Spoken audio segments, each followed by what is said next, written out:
Major support for these programs is provided by Bank of America Merrill Lynch and Perfect Building Maintenance, New York Community Bank, Kilroy Architectural Windows, New York's Window Company, Greenberg Traurig, LLP, M&T Bank, Chase Commercial Term Lending. Additional support is provided by Briarwood Organization, Bruce Mosler, Capital One Bank, Cassidy Turley, C.B. Richard Ellis, Chelsea Lighting, Cushman and Wakefield, Dime Savings Bank of Williamsburg, Douglaston Development, DDG Partners, Hal Fettner, Durst Fettner Residential, Friedman LLP, Accountants and Advisors, Gemini Real Estate Advisors, LLC, Genova Burns and Gian Tomasi, Investors Bank, James D. Kuhn Real Estate Center at Syracuse University, James Orphanides, Centurion Holdings, Corman Communities, Madison Realty Capital, Margolin Weiner and Evans, LLP, Certified Public Accountants and Business Advisors, Massey Knackle Realty Services, Meridian Capital Group, Newmark Knight Frank, Sterling and Sterling,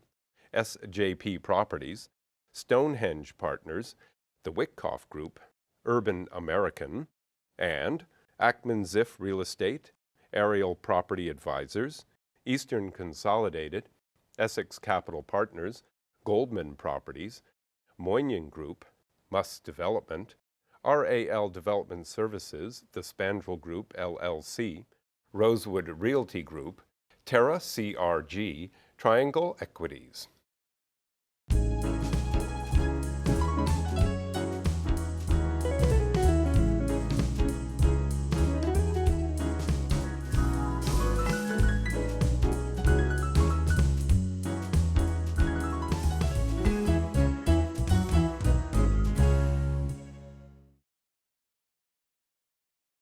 Educator, pilot, athlete, president of a college. Who is it?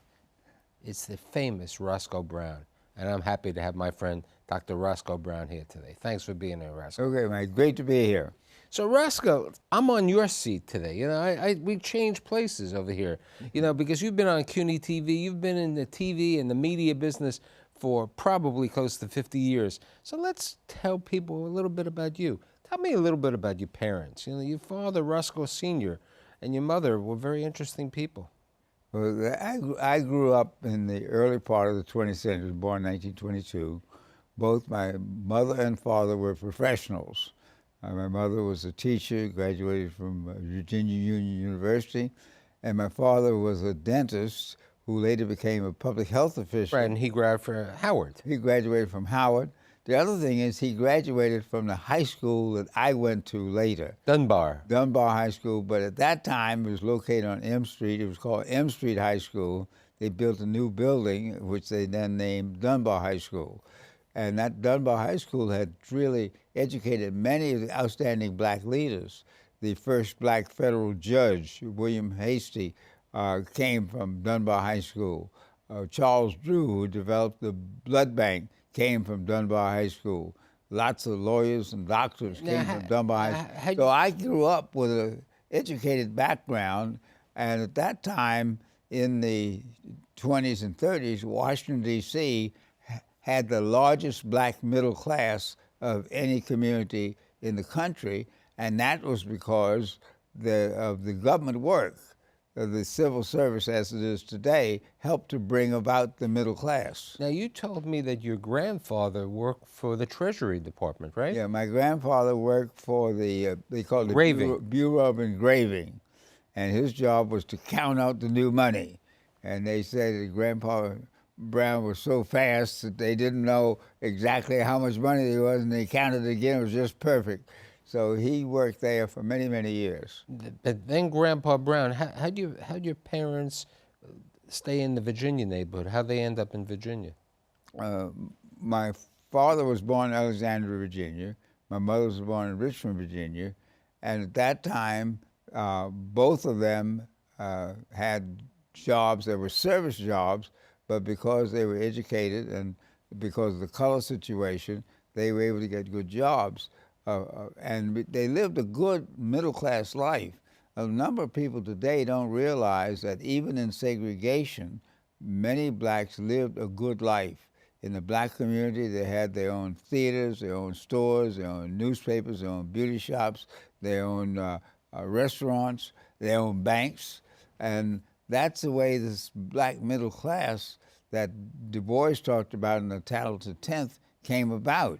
And I'm happened to be fortunate by accident of birth to be part of that. Now, what was interesting, your father was a dentist, and then he went into public service, right? He went to work. Well, what happened with my father, he was, at the beginning of World War I, he was recruited to be a public health educator, to go to the troops and talk about preventing venereal disease, preventing tuberculosis. While he was doing that, he was teaching chemistry at Virginia University, and he had an explosion, and then he lost his right eye as a result of that. So all of my life, he had one eye, but he drove, he played baseball, did everything else that everybody else would do. So he was a great role model for me. Now, when you were growing up and going to Dunbar High, how did you decide to go to Springfield University? Well, I lived on Girard Street in Washington, D.C., which was about 3 blocks from Howard University. And the director of athletics had a group called the Howard Cubs. So we would play ball among ourselves on the Howard University campus. He was a graduate of Springfield College, which was the place where basketball was invented, and volleyball was invented, and portsmanship was invented. So I had the option of either going to Howard or going to Dartmouth or going to Springfield. I chose Springfield because I could major both in health education, which my father was doing, and in pre-medical studies, which I was interested in, and could play sports. Right, but you took 3 majors in college, right? I took a chemistry major, pre-med major, and a health and physical education major. And the reason I chose that is because of the motto of Springfield College, which was mind, body, and spirit. Springfield College was founded by the YMCA. And at that time, there was so much prejudice, there were few blacks who would go to any of the so-called white schools. Springfield College had probably the largest number of the New England colleges, about 15 or 16 of us out of about 650, whereas there may have been 2 or 3 at Dartmouth, 1 or 2 at Harvard, 1 or 2 at Amherst. And I felt that I'd have an opportunity to play sports. I wanted to play football, I wanted to play baseball, I wanted to play basketball. But you played lacrosse, right? In addition to that, I was one of the first blacks to play lacrosse because lacrosse, which is a very popular sport down in Maryland and Virginia, I knew about it but had never played, never had the opportunity. But during the spring, many of the football players would play lacrosse to keep in shape. So rather than play baseball, I decided to play lacrosse, which is a really great game, and still there are a few blacks who play it, although the greatest lacrosse player of all time was Jim Brown from Syracuse University. That's interesting. So you enter Springfield in 1940, right? I went to Springfield 39. 39, and the war begins later on, but let's talk about it because you had an interesting time. You entered Springfield, and then when the war broke out, you changed careers a little bit, right? ROTC, you were involved with ROTC? Well, actually, at Dunbar High School, they had high school ROTC, and they had what they call a competitive drill. You dress up, march, and shoot. And during the summer, I went to the civilian military training camp, and I earned a second lieutenant's commission by the time I was 18. So when the war broke out and they instituted the draft, they decided to call me to active duty as a second lieutenant in my junior year.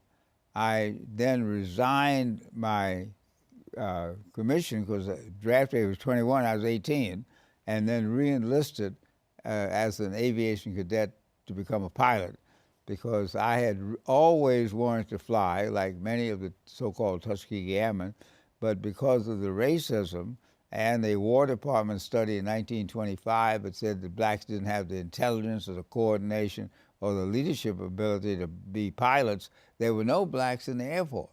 So that the Tuskegee program that came about because of the protests of the NAACP and the civil rights groups at the beginning of World War II opened the door for us to be trained at Tuskegee. And I had that opportunity, and I re-enlisted to be a Tuskegee Airman. You graduated college in 1943, right? That's right. And in 1943, you then you take the training to be a Tuskegee Airman. Yeah, I graduated college, was valedictorian in my class. On March 12th, I think, was graduation. On March 14th, I was on the train down to Keesler Field in Mississippi, Biloxi, Mississippi, where we got our first orientation to the military. And then in July, they sent us over to Tuskegee, where we actually began our pre-flight training, which was exercise and classroom work. And then from there, we went to the Tuskegee Army Air Base. Interesting enough, because of segregation, the government spent over $1 million to design a separate air base for blacks to learn to fly. It so happened the air base was designed by the McKissick firm, which are still well-known black architects and construction people.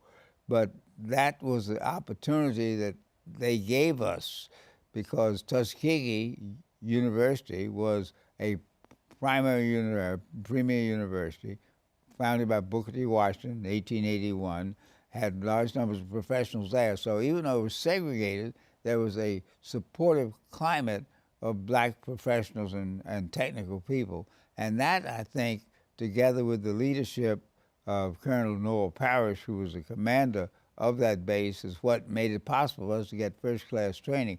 We got as good training, or maybe better training, than the white pilots, and 3,000 of us were recruited to be pilots, 1,000 of us graduated, but another 1,000 could have graduated if there had not been segregation and the so-called quota system. The role of the Tuskegee Airmen was to protect the bombers, right? And I mean, it relates well. I mean, earlier this year, the movie Red Tails came out, and during just a couple of days before Memorial Day, the DVD Red Tails came out, which talks about the Tuskegee Airmen. It talks more about the battles, okay, that they took care of, as opposed to the development Tuskegee Airmen. But you were telling me that part of the role of the Tuskegee Airmen was to protect the bombers from the German planes. Well, that was the role that we ended up in. But like everything with the Tuskegee Airmen, we had to struggle. The Tuskegee Airmen were first founded as the 99th Pursuit Squadron, which is one squadron of 16 planes, 33 pilots. Later, they realized that white groups would not allow them to fly with them, so they then created the Hunter Squadron, the 301st, 302nd, which later became the 332nd Fighter Group.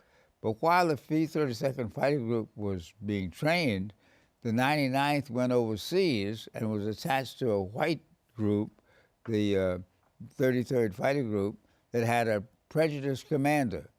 And so the Tuskegee Airmen, the 99th, did not get escort missions. They got ground support missions flying over ships. And it wasn't until the 332nd came over and the military, the Air Force, started losing lots of bombers. On some missions, they would lose 25 and 30 bombers. On every bomber, there were 10 planes. They were losing 250, 350, 400 planes. And they realized they needed to protect the bombers. So then the 15th Air Force, the 8th Air Force got P-51 Mustangs, which could escort the bombers all the way to the target. And that's when they gave the Tuskegee Airmen, the 332nd, the Red Tails, the opportunity to fly escort over the bombers and to protect them. And we were called Red Tails because we flew silver P-51s with shining red tails. Now, you also were in the number 7, Bunny, and Bunny was named after? After my daughter, who had just been born when I graduated from flying school, and Bunny Red 7, we call it, because it was number 7, red tail, and she's Bunny.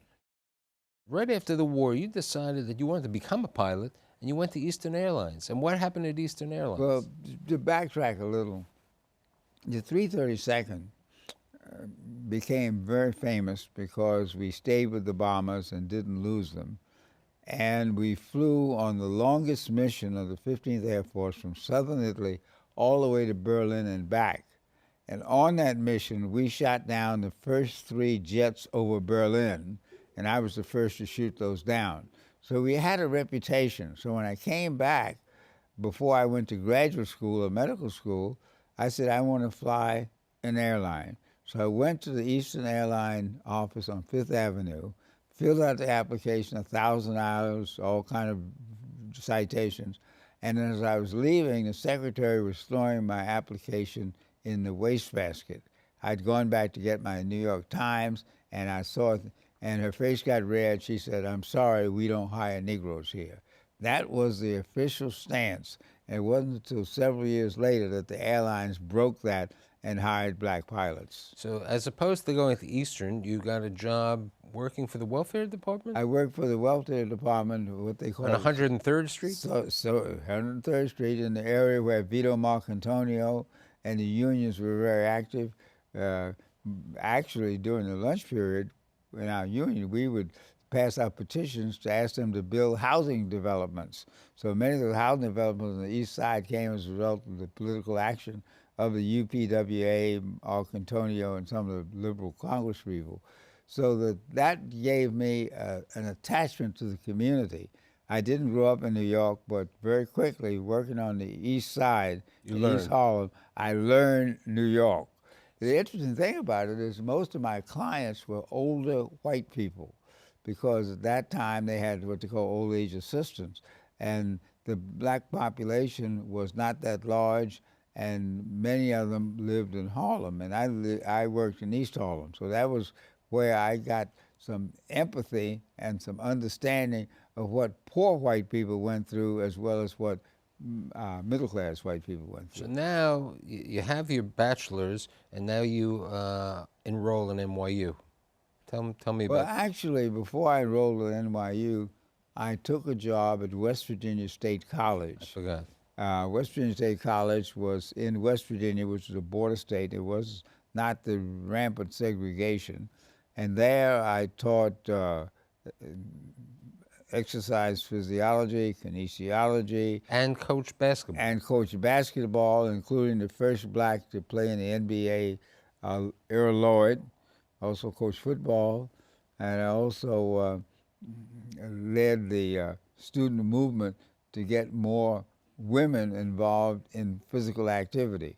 So, but my president was Dr. John W. Davis, who was one of the legendary people who were the supporters of the Legal Defense Fund, and later came to New York to start the Errol Warren Scholarship Fund to train black lawyers in civil rights. And so after I'd been there 2 years, I told him I wanted to go back to graduate school.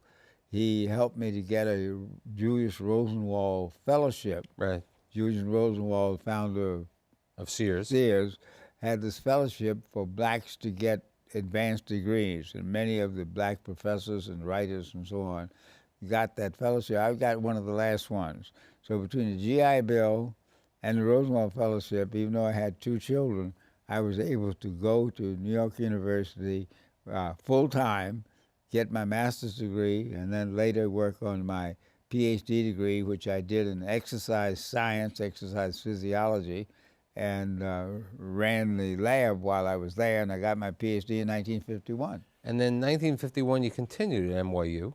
Because I had this technical skill in physiology and biology, they made me a professor and an instructor while I was working on my PhD. So when I got my PhD, I had the opportunity to become a full-time instructor, and then later I was able to get promoted to assistant professor, associate professor, and by 1960 I was a full professor at New York University. And you created a program there. You were working for the AfricanAmerican Studies? That was a little bit later. I started out as a full professor in health and physical education and educational psychology, because I was working in physiological psychology. And then in 1964, I helped start the first program in a major college for underprivileged children who didn't have good backgrounds. the forerunner of the Sikh program, for example.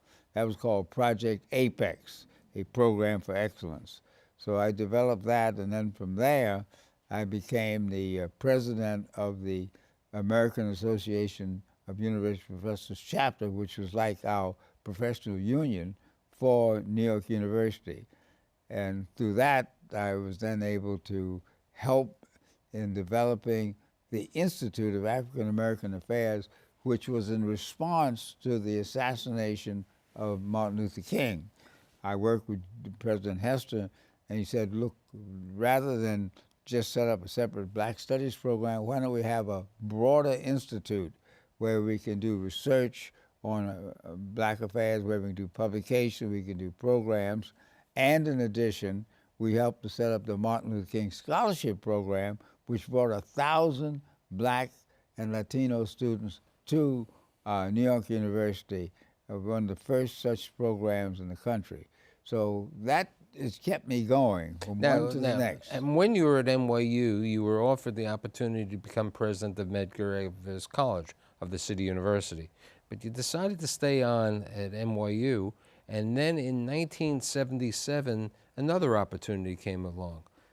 Took you this part, for the kid from Virginia, you went to the Bronx now, right? I love the Bronx. Well, the one thing about going to Bronx Community College at that time was located on the uptown campus of NYU. It was the old NYU. Which they had NYU sold Uptown to the City University in 1973, and they were going through a change in the president, and Bob Kivy, who was the chancellor, asked me to be the president of Bronx Community College. Even though I had done a good job and had gotten the institute, I wanted the challenge to do something that would cover a larger number of people. The City University was the open enrollment university of the city, and I wanted to be there. Now, some of the major programs that came out of that is that Bronx Community College is a 2-year school, so you can get an associate degree, but you also, people who didn't go on and move to a 4-year degree, they had the opportunity of these 2-year programs. Let's talk about nursing was one of them and some other areas. The Bronx Community College nursing program was one of the first community college programs in the city. It was a great program, our premier program. In addition to that, we had a mechanical technology program, we had an engineering technology program, we had a paralegal program, we had an ornamental horticulture program with the botanical gardens, we had a veterinary training program with the Bronx Zoo, and we also developed a major studio where we actually trained people in technology. So that the community college had two purposes: one, to prepare people to transfer to a 4-year college, and the other for a career, so that many of the students took their careers, entered their careers after getting their degree, and at the same time took advanced work to get their bachelor's degree. So I coined a term, gateway to success. That was our motto, gateway to success, and that really made people feel that even I'm in a community college, but I'm going to move ahead. I'm going to move ahead in my career. I'm going to move ahead in my education. 1993, you come now to the Graduate Center of the City University. Tell me about that. Well, when I retired as president of Bronx Community College, I decided I wanted to do something in the area of improving the quality of education for everybody. So we set up the Center for Urban Education Policy, where we do work on key issues like open enrollment, like assessment, like teacher development, teacher evaluation. And I've been doing that since 1993, in addition to which I've been doing African American Legends on CUNY TV. Now, but that's late. I mean, you got involved with media in the, what, the 50s or in the 60s? The late 60s. So tell us how you got involved with media. Well, you were an Emmy Award winner, you've been on NBC, CBS, you've been on national. Well, again, part of this is to do with New York University. At the time, in the 60s, they had a program called Sunrise Semester on CBS, where they actually taught courses in the morning, you get credit. As an outgrowth of that, they decided they wanted to do a program on Black literature. And in 1967, they started a program, I started a program called Black Letters, where Frank Maselli, who was a white professor, and I would read from black literature and talk about it. He from the perspective of a white liberal and I from the perspective of an African-American professor. Then in 1970, 71, I started a program called Black Arts, where we interviewed musicians, people like Dizzy Gillespie, people like Lena Horne, people like Ozzie Davis, about what they were doing. And we also did some visuals. And out of that show, we won an Emmy Award because it did interpret what's happening in black arts.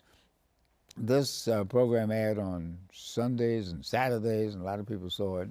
And then after that, I did another series at the time of the bicentennial in 1976 called Bicentennial, The Black Perspective for NBC. And then after that, I did a show called Freedom's Word, where we had actors reading from key documents, people like Cicely Tyson and Ozzie Davis, Danny Glover, reading from black literature. And then you did radio, right?